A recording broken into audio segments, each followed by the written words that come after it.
বাচ্চারা যদি নিজের মা বাবাকে দিনের পর দিন, মাসের পর মাস, বছরের পরে বছর না দেখতো, আমি নবীর সাথে থাকলে ওরা মনে করতো মা বাবার সাথে আছে। হযরতে যায়েদ রাদিয়াল্লাহু তাআলা আনহু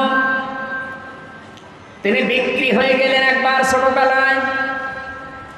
ভাগ্য তাকে খাদিজাতুল কুবরার কাছে পৌঁছিয়ে দিয়েছে। হযরতে খাদিজা তার স্বামী মুহাম্মদুর রাসূলুল্লাহর কাছে উপহার দিলেন যে কাজের লোক হিসাবে আপনাকে দিলাম, আপনি খেদমতের জন্য নিয়ে নেন। 7 দিন হয়ে গেছে। হযরতে যায়েদের বাবা এবং চাচা খবর পেয়েছেন মক্কাতে মুহাম্মদুর রাসূলুল্লাহর কাছে আছে তার সন্তান। জয়পুরহাটবাসী একটু নিজের জীবনের সাথে মিলান্ত, নিজের আপন চাচা আপন বাবা এসে বলছে, মুহাম্মদ শুনতে পেরেছি আমাদের সন্তান তো আমাদের কাছে আছে, ফেরত দিয়ে দাও। নবীজি ডাক দিয়ে বললেন, আপনারা কে? আমি চিনি না। বলে, আমরা যায়েদের পিতা, এটা যায়েদের চাচা।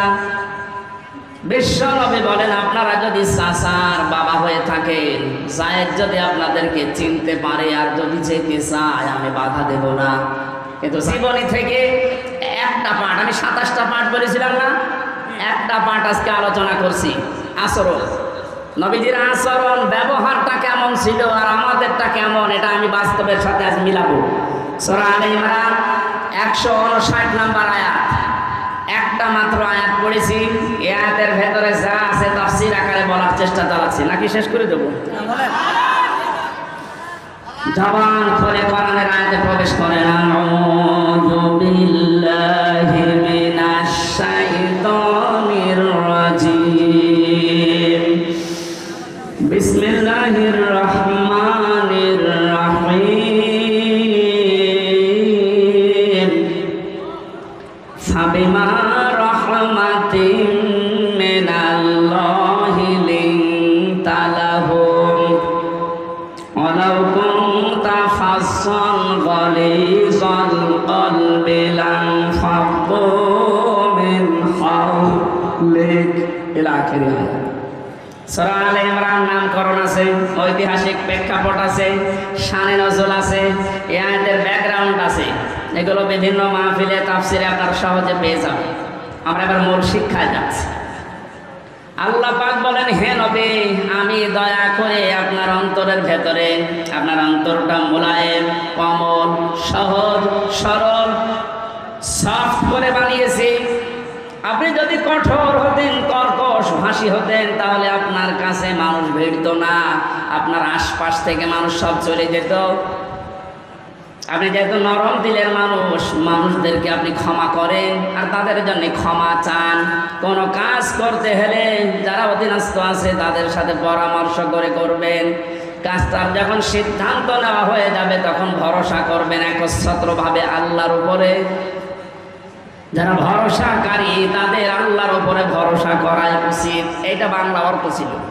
এবার আমরা তাফসিরে যাই।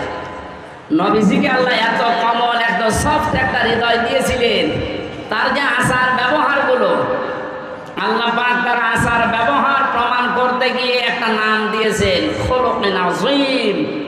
হে নবী, আপনি মহান চরিত্রের উপরে প্রতিষ্ঠিত। জোরে বলেন সুবহানাল্লাহ।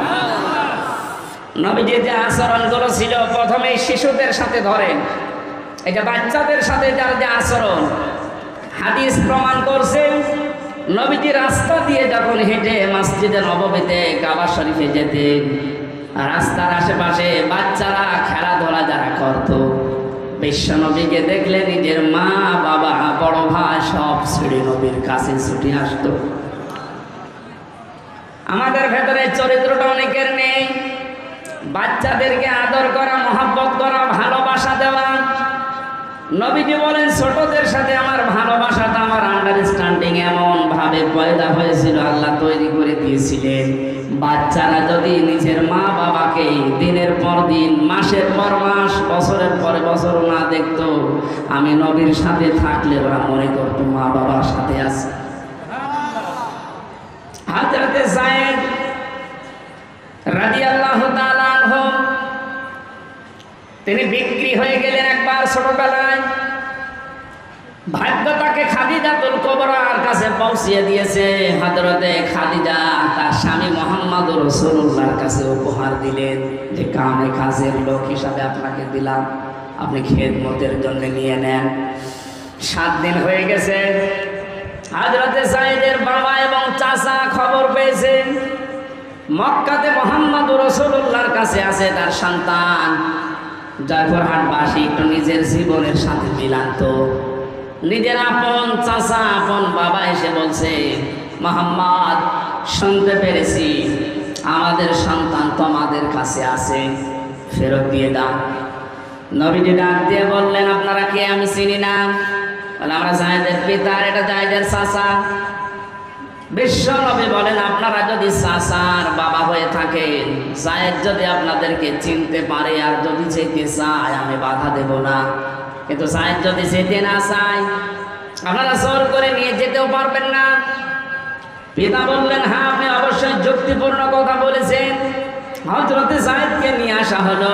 নবীজি জিজ্ঞাসা করলেন, যায়েদ, এদেরকে চেনো? হযরতে যায়েদ বলে, হে রাসূল, এটা আমার বাবা আর এটা আমার চাচা। হযরতে যায়েদের পিতা ডাক দিয়ে বলে, যায়েদ, তাড়াতাড়ি বাড়িতে চলো, তোমার মা কান্নাকাটি করছে, অসুস্থ হয়ে গেছে কাঁদতে কাঁদতে। সম্পদ যা আছে, তুমি তোমার একক সন্তান, সব তোমারে দিয়ে দেব।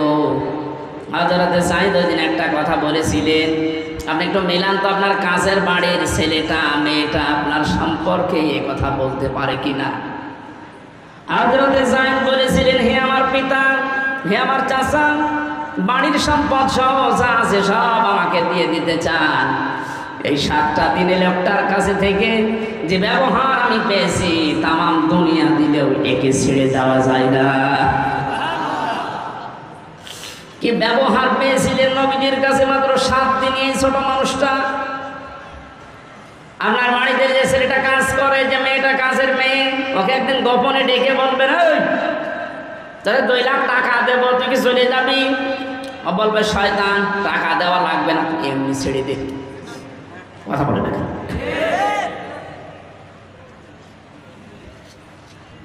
হযরতে আনাস ডাক দিয়ে বলে, আমি কাজের মানুষ ছিলাম, আমার মা উম্মে সুলাইম নবীজি যখন মদিনায় হিজরত করে আসে, তখন আমার মা আমাকে হাদিয়া দিয়েছিল। 10টা বছর নবীজির বাড়িতে আমি খেদমত করেছি, যখন যেটা লাগে আমি এনে দিতাম। আল্লাহর কসম, আমার নবী কোনোদিন এই 10টা বছরে কোনোদিন আমাকে ধমক দিয়ে কথা বলেননি। জোরে বলেন আল্লাহু আকবার। বিষয়টা শুনতে যত সহজ মনে হচ্ছে, যে যে চেয়ারে বসে আছেন ওই জায়গা থেকে ভাবেন তো, আপনার অধীনস্থ লোকদের সাথে এই আচরণ করা কত কঠিন। 10 বছর না, 10টা দিনও আপনি পাবেন না।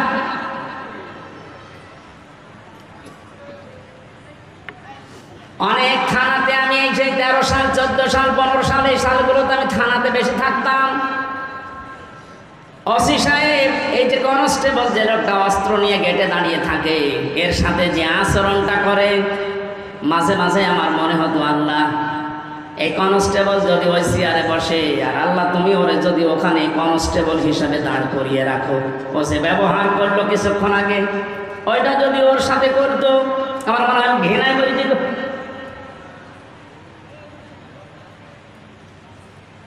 আপনার তার শুকরিয়া আদায় করা দরকার ছিল যে ও একজন মানুষ, ও ডিগ্রি পাস, আমিও ডিগ্রি পাস, আমাকে আল্লাহ চেয়ারে বসিয়েছে আর ওরে অস্ত্র নিয়ে দাঁড় করিয়েছে গেটে। ওর সম্মান আমার চাইতে বেশি হওয়া দরকার। এই আচরণগুলো অনেকে মনে করছে যে দুনিয়ার বিষয় না, এগুলো সব আখিরাতের বিষয়। আল্লাহর নবীর কাছ থেকে রবিউল আউয়াল মাসে যদি এই কাজগুলো আপনি নিতেই না পারেন, তবে কি নেবেন এই মাসে? শুধু জিলাপি আর খেজুরি। নবীজি আচরণ করেছিলেন যুদ্ধবন্দীদের সাথে, অথচ বাংলাদেশে